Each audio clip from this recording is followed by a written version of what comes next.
Jack ঠিক তীর ছোড়ার মুহূর্তে ছিল, তখনই কোচ তার গালে জোরে এক থাপ্পড় মারল। কারণ একটাই, কোচের মনে হয়েছিল জ্যাকের আর্চারি পজিশন ঠিক নেই। পাশে দাঁড়িয়ে থাকা টিমমেটরা হাসতে লাগলো, সবাই বলতে লাগলো জ্যাকের ড্র পজিশন তো একদম মজা, ওই টিমে লায়কই না। কিন্তু কেউ জানতো না যে জ্যাক আসলে অবসরপ্রাপ্ত বিশ্ব চ্যাম্পিয়ন আর্চার। সে চোখ বন্ধ করেও সরাসরি বুলসাই হিট করতে পারে। তবুও সে কোচের অপমান চুপচাপ সহ্য করছিল, কারণ ছিল কোচের মেয়ে।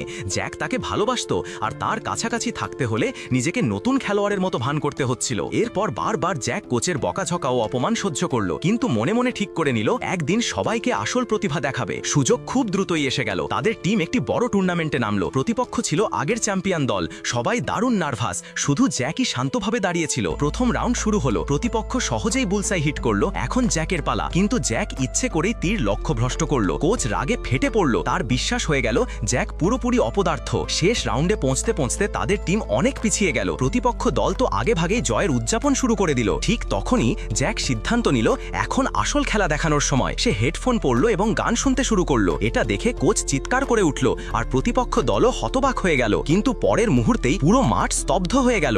জ্যাক টানা 3টি তীর ছুড়ল এবং 3টেই সরাসরি বুলসাই। স্কোর এখন আর মাত্র 1 পয়েন্ট পিছনে। এরপর এলো শেষ সিদ্ধান্তমূলক শট। ঠিক তখনই প্রবল বৃষ্টি শুরু হলো। সবাই ভাবল এখন জেতা অসম্ভব। জ্যাক গভীর শ্বাস নিল, নিজেকে স্থির করলো এবং শেষ তীর ছুড়ল। ফলাফল দেখে সবার চোখ ছানা বড়া হয়ে গেল।